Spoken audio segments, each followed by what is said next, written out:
Good evening. Crouching, because tonight we're following a gang of men who less than half an hour ago broke into that building over there. One of them's a recidivist. These men have been specially trained. Look at that training! Look at it! Which one is he? Where is he? Crime is confusing! Crime is confusing! I've got him, he's over here! Yeah, this is the man. His name is Richie Blawes. Look at the front of his head. You've probably seen it before, because less than 2 months ago he was on this programme saying, I'm giving up crime. What's going on here? Why have you gone back to crime? Oh, fucking camera! He doesn't know. Tonight on Brass Eye. Why has he gone back to the crime that he turned his back on?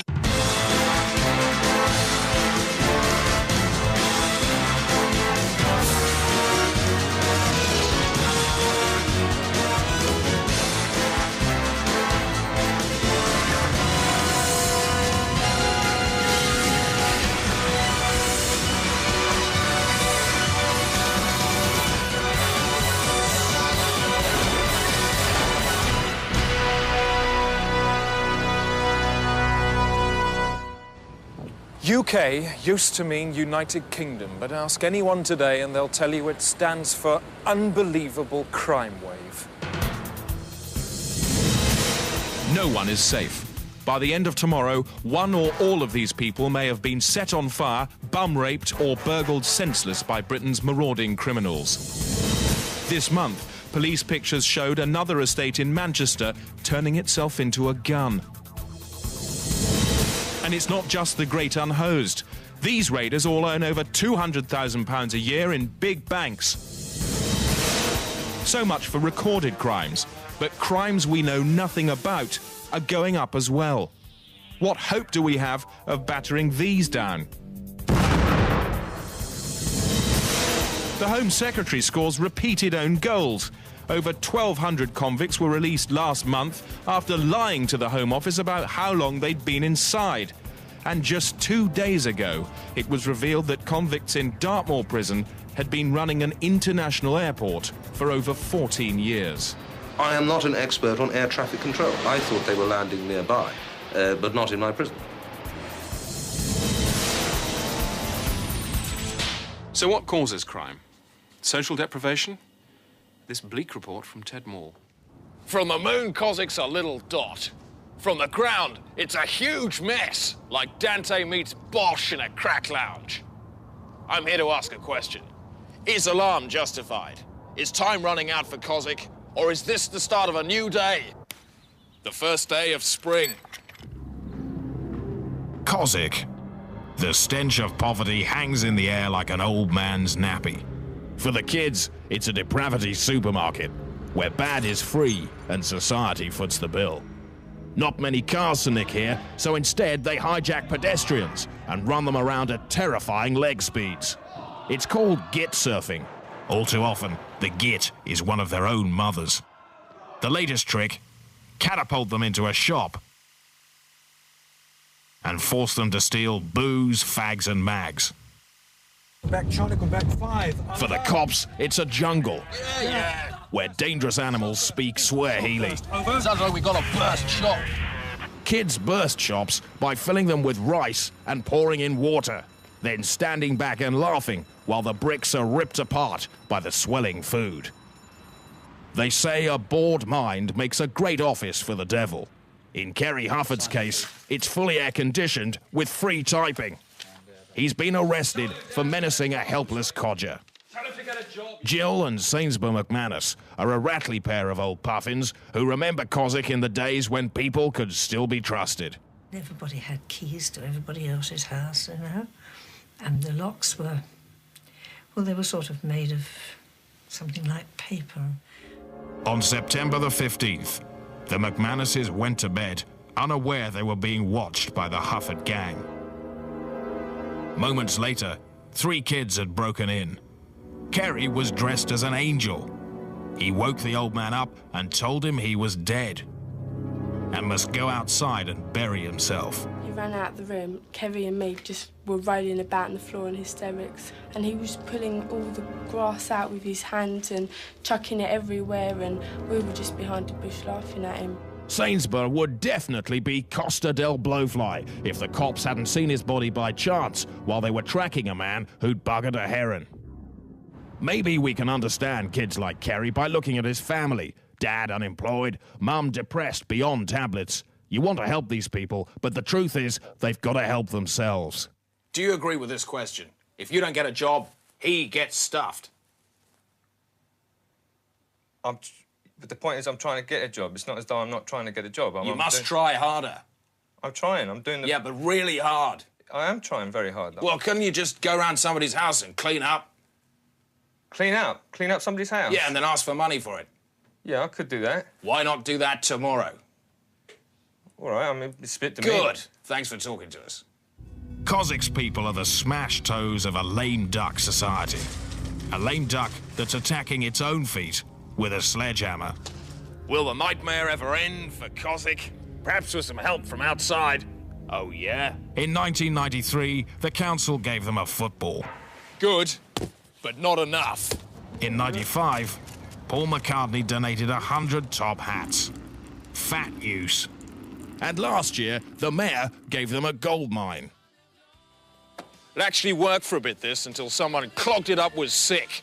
Sick's a sort of metaphor for the way these people lead their lives. And it's going to stay that way till someone lets in the wind of change.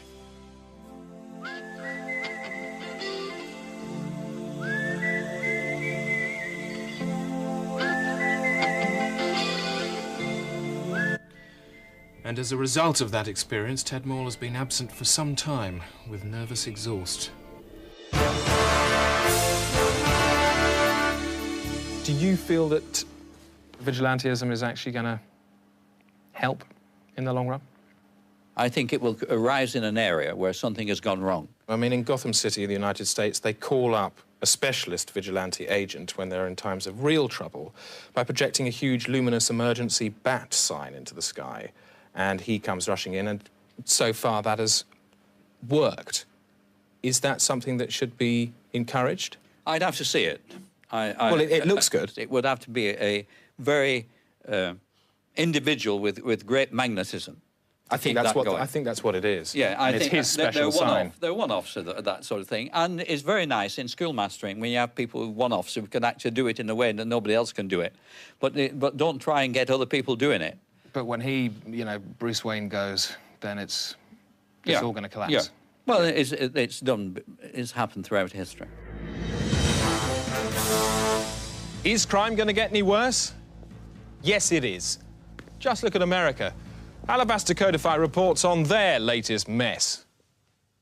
Fatanoid with Chuck Fatanoid. Top talk topics stateside right now. Priests with guns. The priests who say they must pack a peace to keep the peace. Last week I had, well, maybe 200, 300 in the congregation.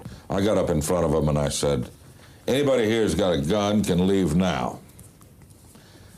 10 minutes later, 3 people are left, 2 kids and a deaf guy. The Padre Noir really took off after Minister Volkus Wabe was shot at a baptism for forgetting the baby's name. Fucking asshole! More and more, the Holy Flock is becoming a gory gun-gregation.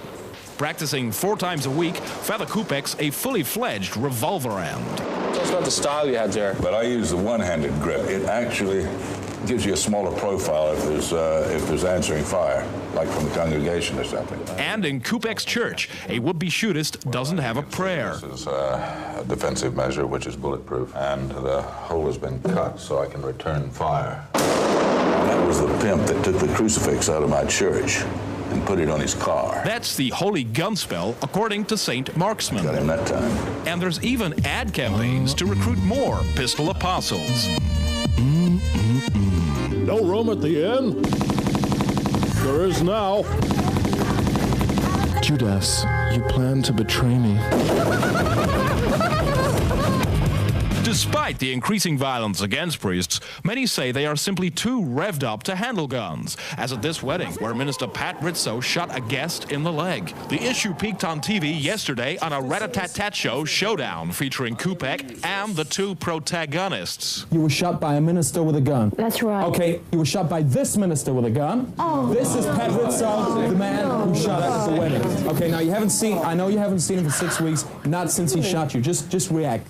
What the hell were you you doing? Look, you moved funny, I had to shoot. What do you mean I moved funny? I was standing in a church You at look like a wedding. criminal! What do you mean I look like Those a hairy criminal? arms, you could be a man in a dress. Right, you! I'm gonna get you! Don't Get me behind bars! Put that gun down. Pouch the piece. Someone could get shot here. Someone could get shot. Pouch that piece, Padre. Stay where you are. Two priests left the show in a tank, shooting as they went.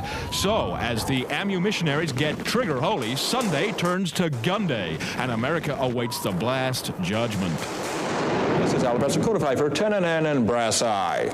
And sadly, crime experts predict that one day, even friendly conversation between mother and daughter will be conducted at gunpoint. Up next, a new scheme for young offenders. Take the cashback scheme that they're going to try in Toxteth, where young offenders are on a 14-week sentence. Costs about £2 a week to keep them in.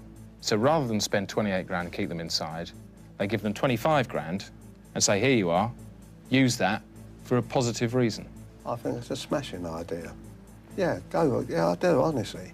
If someone had done that to you, what would have happened? I don't think you'd have ever heard of me again. Do you think perhaps enlisting somebody like Richard Branson to sell the cashback scheme might just work, might just get through to people? I wouldn't say no to that. I suppose if there was an element of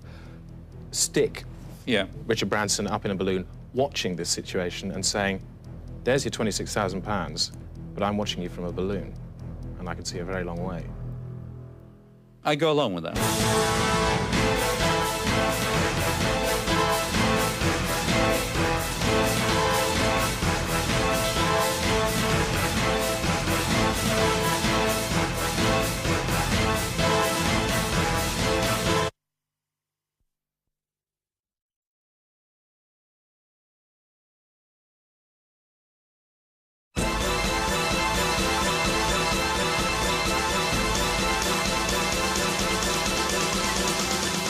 Now chafing the transmission heads, what is the relationship between crime and race? Using makeup sticks, we transformed our white reporter, Tras Dupre, into a black man to see if the law would treat him any differently. Within 5 minutes, he'd committed a pocket theft, and by mid-afternoon, he was attacking passers-by with violent muggings and fleecing them viciously on the cobbles. Well, there's the evidence. Mr. Coker, what do you make of that? Now that I've seen the proof, I apologize to my fellow blacks. I'm sorry. Mr. Coker, thank you very much.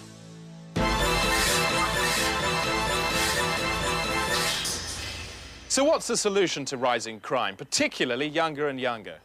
For many, the answer to the crime problem can be summed up in just one word. Bring back Borstal. But did they work? Good question, because Borstals were phased out in 1982. Deadmore reports. Borstals like Falkhurst are to be axed because reports show they're full of men who should have been released years ago.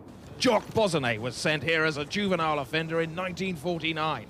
He never left because he kept failing release tests.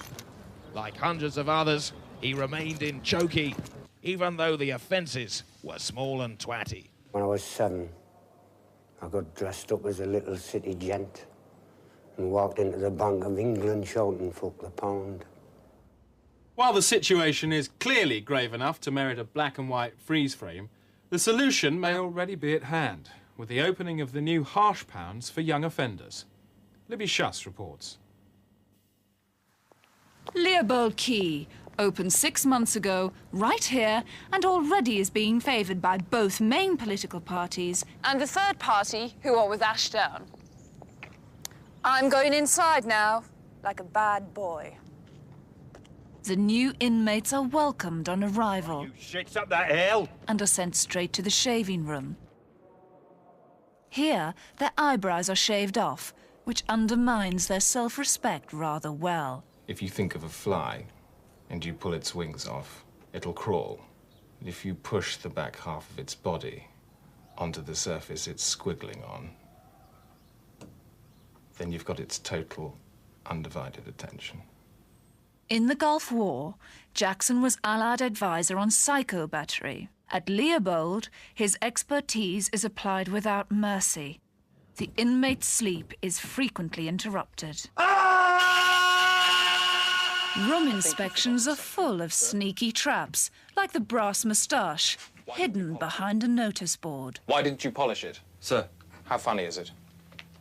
Not sir. Bury the beds.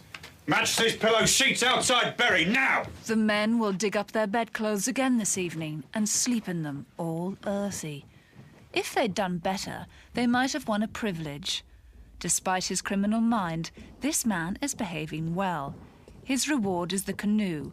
This time he can sit in the canoe for up to an hour. Meanwhile, the troublemaker is made to sprint blindfold to Jackson's office, where he receives a speaking down. That is my big shiny shoe, and you are the biggest piece of shit on it. Sir. Lick yourself off my shoe. Lick yourself off my shoe. That's my shoe! Don't actually do it! Where's your self-recocking spect? Get out! Sir. Now! Sir. Look at me! Get out! If you take a seal and hit it very hard in the face every day for 6 weeks, you may turn it into a rather fetching hat. And the future for these little fuckers? Will they succeed in returning to society? So you're nearing the end of your training, your regime, and looking forward to joining society again. Tell me, how do you feel about that? I've got skills. Skills? For what? Getting back into society. Well, you could have a family, and... I could have, I don't know. I mean, if you made the effort, became a part of a family, then you could root yourself into the fabric of society more. I'll root you in the fabric. There is a serious question. I am from society. You're not from society. How do you get back into society? Up your ass. There are no simple answers to the problem of punishment, but there is a simple question. Would it really matter if one of these men died?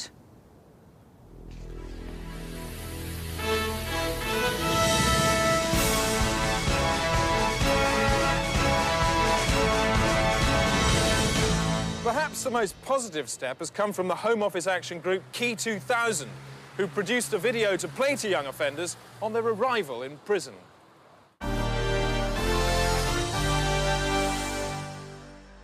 Well, they got you then. They gone and banged you up good and proper. So what now? What I'd like to do right now is to take your bad half outside and do it in extremely physical discourtesy, and then buy your good half a pint of foaming nut brown ale. Cheers. Meet Jeff Boycott and shake hands with a walking continent of common sense. I didn't get runs by slacking. I worked hard, I grafted, I practiced, I did it as well as I could, properly. So when you get up in the morning, what do? You get out of bed properly, and that means all the way out of it. Get right out of the bed. No half measures. You must get your whole body out of the bed, right out from under the sheets, right off the mattress until you're standing up. You won't get anywhere slouching about half out of bed. Do you seriously think the people here wouldn't notice if you were only half out of the bed? Come on, wise up. Did I walk out to bat when I was half asleep or half out of bed? Of course not. I bloody well didn't. Remember, the best technique is to look at that bed and then try and get as far away from it as possible.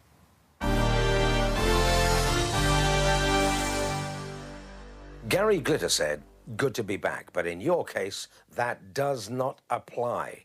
I can't believe it, you little ponce. You gone done it again, ain't ya? Did you really like it so much last time? Did you? What? You didn't? Then why the hell did you come back? All right, easy now. No foaming nut brown ale for you this time, but here, for God's sake, listen to this and do us a favour, mate. Pay attention. This time. I've been asked to read the words of a successful reformed criminal, someone who got a grip. And this is what he says: remember that your life in prison is like a dog in a box. What you've got to do is make the dog bigger than the box. Not in a bad way, like a mad wolf in a matchbox, but more like a giant, a well-behaved Alsatian in a Kleenex box. Your aim is to place that dog in the lap of the governor, that's the evil part of you, with a smile as you leave.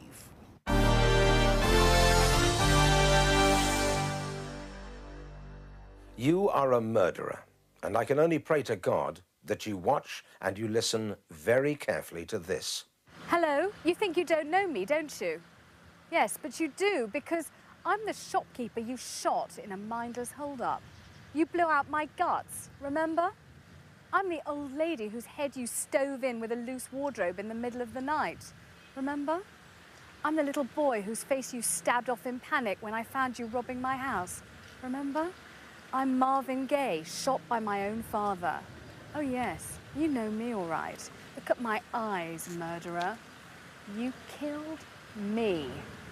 What the hell did you do that for? Look at me. Feel proud, do you? Do you even know what a feeling is? I do, but I can't have any more now because of you. You get out after 25 years, but me, I'm here forever. I hate you.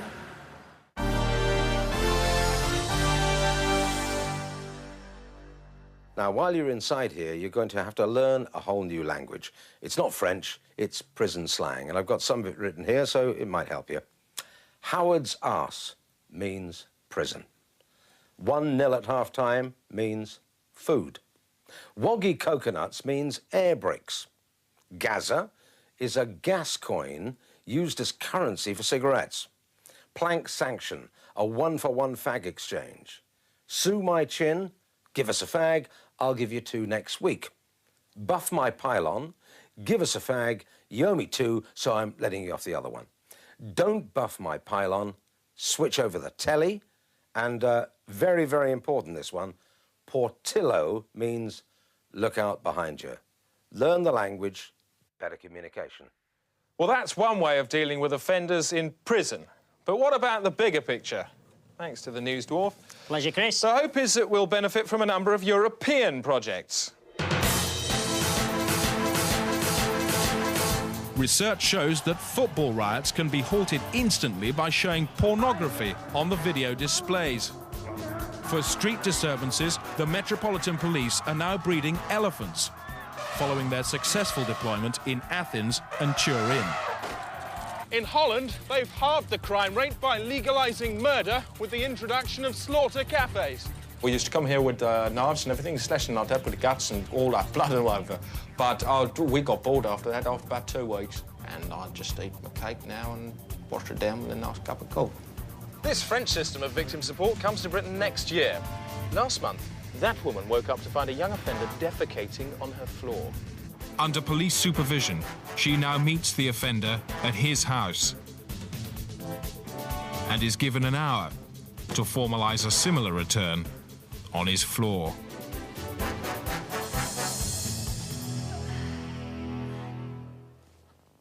Good night. I'm sort of violently against hanging, for example. I believe no human's got the right to take another human's life. Hang on, let me get this right. So you shouldn't be allowed to take away someone's life? Now, what I'm saying is I personally... The penalty for taking away somebody's life should be the death penalty? No, I personally totally oppose the death penalty. But it's all right to take away someone's life? No, only in self-defence. So if you murder somebody, you've taken away their life. And in that circumstance only, then that person should be killed? No. No. I believe under no circumstances does one human being got the right to take another human being's life. No way. Surely. That's my opinion. Oh, right, OK. I'm not saying it's... I mean, everything's about opinions. Is it? Yes, it is. What about capital punishment for murder only? No, I personally believe on moral grounds that no human being can take another human being's life. Well, if you didn't take their life, you just murdered them. Say that again. Well, if you didn't take somebody's life, but you just murdered them,